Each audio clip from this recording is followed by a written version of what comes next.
Let's check on how markets in this region have been trading. It's a bit of a mixed picture yesterday. Of course, the market, but one thing is clear in all markets, we have seen the end, if you like, of the strong bull run we saw for the most part of the first half of this year. Starting with the BRVM 10 index closed trading yesterday at 237 points, down about 0.1%, while the all-share index, the BRVM composite, gained about 0.25% to close at 209 points. Total value traded on that market was 209 million CFA francs. The currency currently trading at 503 CFA to the US dollar, putting its year-to-date decline at about 0.8%. Moving on to Ghana. In the Ghana market, the GSE Composite Index closed trading at 1,900 points. That's up about 0.4%. It's up about 59% for the year, while the GSE Financial Stock Index closed at 1,621 points, up about 0.7%. Year to date, that index is up 56%. And on to the currency, the Ghana CD weakening ever so slightly yesterday to 2.01 CD to the US dollar. Is now down about 5.4% for the year.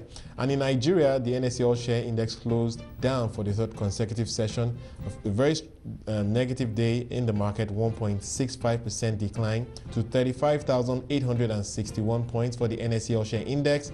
The losers included Fidson, Wemabank, AshakaCement, and Okomu Oil. On the other hand, we saw gainers including Maybaker and Prestige Insurance. To review the Nigerian equity and fixed income market with us is David Alao, an analyst at Stanbic IBTC Asset Management. Thank you so much, David, for joining us. So it's a pretty interesting picture we're seeing across the markets in Nigeria. We're seeing the volatility in the equity space. We're seeing volatility in the fixed income space. Things stabilizing a little bit on the fixed income side, but of course, we are still seeing the bear run in equities. How are you investing in this environment right now?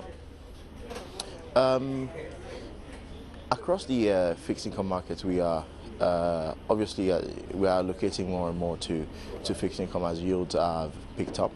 So if you recall, there was a time when yields went down to about 10 at 10.5, 10.6, and we thought, okay, this is you know, yes, real rate, but still we just were not comfortable because we thought the long-term inflation rate could be around somewhere between 11 and 12.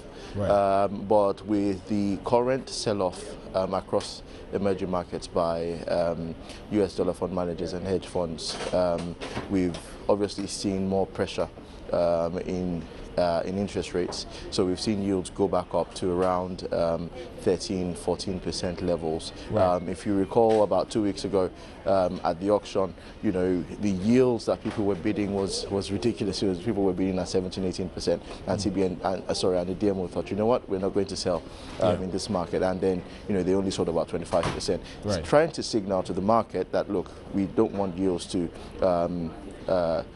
run ahead of themselves, but in truth, foreign investors or foreign portfolio managers who want to leave this market will have to, you know, and those that are involved in the carry trade may want to exit as well. Do you get the sense that these yields are still going to move up, David? I think around 14%, 15%, you will see, around 14%, you will see interest from local pension funds and other asset managers as well. You know, so I think that there you would find, you know, a willing buyer, as it were.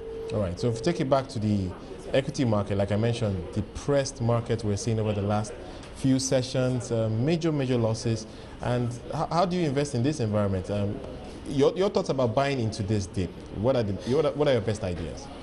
Well, I tell you what, you know, I remember November last year when the market sort of had a pullback as well, and the market sort of settled around the 50 days moving average, and again that repeated itself sometime in April.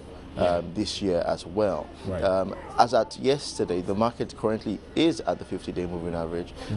Yes, it would be a great idea to buy into the dips, but obviously we are cautious and we are selective in the names that we play. We believe that the consumer names seem to be fairly rich and quite expensive and not justified by their earnings. And you'd probably find that the growth rates as well that these companies are posting is not sustainable, doesn't justify forward prices as well. So you find that the consumer names are growing at around about 5% to 10% on average. and they're trading at around 25 to 30 times earnings, which I think is quite expensive. I remember that in 2007, 2008, stocks were trading at an average of around 30, 35. So it's feeling a bit like the bubble period again. Is that what you're saying? At least for the consumer names. We're nearing that. We're nearing that. But obviously, if you look at the banking names, you will find out that yes, they're posting strong growth numbers. I think that they're also trading relatively cheap. They're trading at around 8 times earnings, which we think is quite interesting. So we are interested in the leading names of that banking sector. We like the fact that obviously the increase in yields currently would particularly benefit the banks as well. Right. I think some of the banks have struggled with creating assets, on their books, and I think that this just gives them the yields that we're seeing in the fixed income currently give them some kind of respite as well. Right. And I think with lower cost of funds, with lower cost of risk, I think the bank should do well in 2013 as well. Additionally, we like the banking sector. We like the cement sector as well. It's an infrastructure play in Nigeria. Right. We like Dangote Cement. We like WAPCO, Lafarge WAPCO. Also, I think we also like flour mills as well. Obviously, they have a cement play and they also have a consumer play as well, which is rather interesting. Okay, let's move back to the banks though. Which names do you like in that space? Well, particularly in the banks, we like I mentioned, the top tier names, GTB, First Bank, and Zenith. Right, okay. Now let's move back to the macro issues, and I think this discussion, I imagine we're going to be having over the next couple of months, and that's of course the exit of Central Bank Governor Sanusi, Lamido Sanusi. He has been pretty aggressive in trying to keep the macro situation stable, keeping the exchange rate stable. It's come at the cost, of course, because interest rates are high. But your thoughts about how prepared the market is for his exit? Because it's always a tough call to when someone is leaving the room, especially when it comes to financial, economic matters. So your thoughts on how the market is gearing up for this? Right. Well, on Sanusi, like him or loathe him, it's sort of gained credibility of the market in terms of his ability to maintain FX stability, price stability, and also, generally try and maintain a decent fiscal stance for the Nigerian economy. And I think foreign portfolio managers, local managers have come to appreciate that. And I think that obviously he's leaving in May next year, and him not doing a second term, it's quite negative for the market, particularly in an economy whereby as at yet we don't know who is going to be succeeding him. If you contrast that with the UK, for example, Mervyn King is leaving as well, but we already know who's coming on board. And it's a matter of, okay, so is this person going to carry on with the policies? What's the person's track record and antecedents, and is the person orcish or dovish? And right. We expect that from this market. As this market is growing, we expect that. So do you think this could be reflected in some volatility, maybe on the exchange rates, maybe the fixed income market? Do you think we could see particularly foreign investor activity of course, absolutely. By this? Absolutely. I think that